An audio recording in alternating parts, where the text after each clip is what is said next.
చేసి రిలీజ్ చేసిన job calendar ప్రకారం నోటిఫికేషన్స్ విడుదల చేయకుండా ఏదో ఒక కారణాలు చెప్తూ వాటిని పోస్ట్పోన్ చేస్తూ ఆపేసి ఏదైతే ఉందో ఆ జాబ్ క్యాలెండర్ను వెంటనే తిరిగి జాబ్ క్యాలెండర్ విడుదల చేసి వెంటనే June 2కి ఉద్యోగాల నోటిఫికేషన్ విడుదల చేయాలని చెప్పేసి డిమాండ్ చేస్తూ మేము ఈరోజు ధర్నా చేయడం జరుగుతుంది.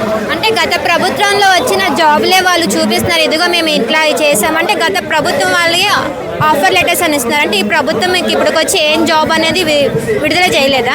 ప్రస్తుతం ఈ గవర్నమెంట్ వచ్చి 1.5 year అవుతుంది. ఈ గవర్నమెంట్ వచ్చి 1.5 year అవుతున్నప్పటి నుంచి ఇప్పటివరకు జాబ్ క్యాలెండర్ రిలీజ్ చేసిన తర్వాత ఈ గవర్నమెంట్ రిలీజ్ చేసిన నోటిఫికేషన్ ఒక్కటి కూడా లేదు. ఈ ప్రస్తుతం ఉన్న ప్రస్తుతం ముఖ్యమంత్రి గారు ఏదైతే మేము 60,000 పోస్టులు ఇచ్చినాము, 57,000 పోస్టులు ఇచ్చినామని చెప్పేసి చెప్తున్నారో ఆ పోస్టులు అన్నీ కూడా గత ప్రభుత్వం హయాంలో ఇచ్చిన నోటిఫికేషన్ లేకపోతే ఈ ప్రభుత్వం వచ్చిన తర్వాత విడుదల చేసిన నోటిఫికేషన్ ఒకటి కూడా లేదు. సో వాళ్ళు అప్పుడు ఇచ్చిన నోటిఫికేషన్స్ని ఇప్పుడు అపాయింట్మెంట్ లెటర్స్ మాత్రమే ఇస్తూ మేము ఉద్యోగాలు ఇచ్చినామని చెప్పేసి ఏదైతే చెప్తున్నారో అది తప్పుడు ప్రచారము.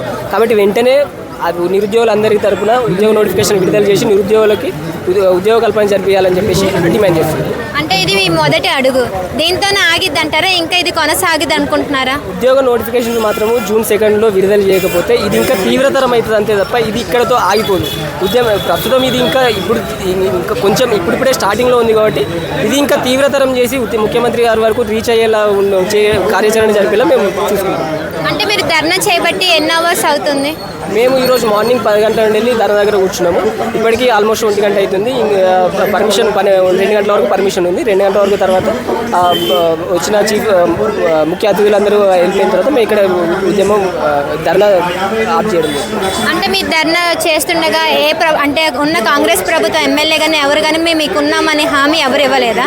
ఇప్పటివరకు వాళ్ళు మాకు హామీ ఇవ్వడం కాదు కదా, ఏదైతే వాళ్ళు అధికారంలోకి రాకముందు ఏదైతే వాళ్ళు ప్రతి నిరుద్యోగ దగ్గరికి, స్టడీ హాల్ దగ్గరికి, లైబ్రరీల దగ్గరికి, ఇక్కడ చిక్కడపల్లి లైబ్రరీలో రాహుల్ గాంధీ గారు వచ్చి అక్కడ నిరుద్యోగులతో మాట్లాడి ఏదైతే చేశారో అది అప్పుడు ఎలక్షన్స్ ముందు వాళ్ళు వచ్చి మాట్లాడారు తప్ప ఎలక్షన్ తర్వాత వాళ్ళు నిరుద్యోగుల దగ్గరికి వచ్చి మాట్లాడడం కాదు కదా. నిరుద్యోగులు వాళ్ళని కలవడానికి అపాయింట్మెంట్ అడుగుతూ కూడా ముఖ్యమంత్రి గారు కాదు కదా, విద్యాశాఖ ఆయన దగ్గర పెట్టుకొని ముఖ్యమంత్రి గారు మాట్లాడడం కాదు కదా.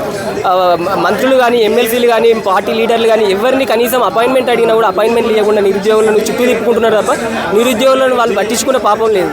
కాబట్టి వెంటనే నిరుద్యోగులను సమస్యలు వెంటనే పరిష్కరించి నిరుద్యోగులకి ఉద్యోగ నోటిఫికేషన్ డిమాండ్ చేయాలని చెప్పేసి విడుదల చేయాలని చెప్పేసి డిమాండ్ చేస్తారు. మీరు అనుకున్న డేట్కి ఇంకా జాబ్ క్యాలెండర్ రిలీజ్ చేయకపోతే ఏం చేస్తారు? జాబ్ క్యాలెండర్ రిలీజ్ చేయకపోతే ఈ ఉద్యమం అనేది ఇంకా తీవ్రతరం అవుతుంది.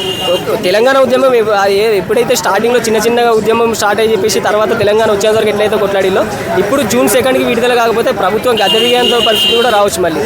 కాబట్టి ఉద్యోగుల తరపున నిరుద్యోగుల పాపం తగ్గుతుంది గవర్నమెంట్. కాబట్టి నిరుద్యోగులకు సంబంధించిన ఉద్యోగ నోటిఫికేషన్ వెంటనే విడుదల చేసి ఏదైతే ఇంజనీరింగ్ సెక్టార్లో వాళ్ళు గత 2020 జాబ్ క్యాలెండర్ ప్రకారం 2024 అక్టోబర్లో విడుదల కావాల్సిన పవర్ సెక్టర్ నోటిఫికేషన్ కానీ, ఇంజనీరింగ్ నోటిఫికేషన్ కానీ, JLM Group 2 ఏదైతే ఇప్పుడు మేలో జూన్లో Group 2, Group 1, Group 3 విడుదల చేస్తున్నారో ప్రతి ఒక్క నోటిఫికేషన్ కూడా అప్పటి నుండి ఇప్పటివరకు ఏదైతే ఆపేసారో అవన్నీ మళ్ళీ వెంటనే విడుదల చేయాలని చెప్పేసి అడుగుతూ ఈరోజు ఇక్కడ June 2 రోజు ఆపేసిన నోటిఫికేషన్స్ అన్ని వెంటనే విడుదల చేయాలి, అది గవర్నమెంట్ వరకు రీచ్ అవ్వాలనే ఉద్దేశంతోనే మేము ఇక్కడ ధర్నా చేయడం జరుగుతుంది ఈరోజు. అంటే ఇక్కడ ఓవరాల్ తెలంగాణ నుంచి వచ్చారా?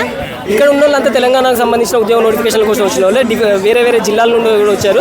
అండ్ ఇవాళ అందరికీ ఇది తీవ్రతరంగా అందరికీ తెలియకపోవడం వల్ల ఇది కాస్త ముందు ప్లాన్ ప్రకారం అంటే వీళ్ళు పర్మిషన్ ఇవ్వకపోవడం వల్ల ఇది కొంచెం చిన్నగా జరిగింది. కానీ అదే ఇంకా ముందు ఇంకా పెద్దగా తీవ్రతరం అవుతుందని కూడా తెలియజేస్తుంది.